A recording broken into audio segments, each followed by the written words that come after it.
Aki Mustafa është drejtori I parë teknik I marrëveshjes Rama Basha që u shkarkua nga detyra e kreut të OSHS. Por ndryshe nga ai, kur fituesit dhe humbësit e zgjedhjeve e kanë pranuar rezultatin, 4 drejtorë, 6 ministra teknik dhe zëvendës kryeministria vazhdojnë të qëndrojnë në detyrë, ndonse misioni tyre ka përfunduar pas 25 qershorit, siç e kishte bërë të qartë kryeministri Edi Rama. Në rast se 25 qershori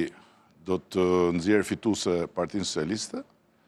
ata në datën 26 nuk do jenë më ministra. Njësoj si ministrat dhe drejtorët teknik të Partisë Demokratike, në qeveri vazhdojnë të qëndrojnë dhe ministrat dhe drejtorët e Lëvizjes Socialiste për Integrim, e cila ka pranuar humbjen dhe ka deklaruar publikisht daljen e saj në opozit. Falenderoj mbi 230.000 votues shqiptar për t'i ngarkuar asaj një mision, bërjen më në fund të Shqipërisë me një opozit të vërtet në këtë vend. Qëndrimi në qeveri I ministrave të Partisë Demokratike dhe LSI-s nuk përbën shkelje të ligjit, por mbajtja e tyre në ekzekutive bën të pakuptim pozicionin e këtyre dy partive, të cilat kanë deklaruar se tani janë në opozit të fortë me qeverinë Rama, e megjithatë vazhdojnë të jenë pjesë e saj. Burime nga Partia Demokratike të pyetur për këtë çështje bëjnë të ditur se ministra teknik do të qëndrojnë në detyrë deri në certifikimin e raportit final të OSBE-Odirit, ndërsa vetë ministri e Arsimit Mirela Karabina dhe ajo e çështjeve sociale, Xhulieta Kërtusha, janë shprehur se do të qëndrojnë në detyrë deri në formimin e qeverisë së re,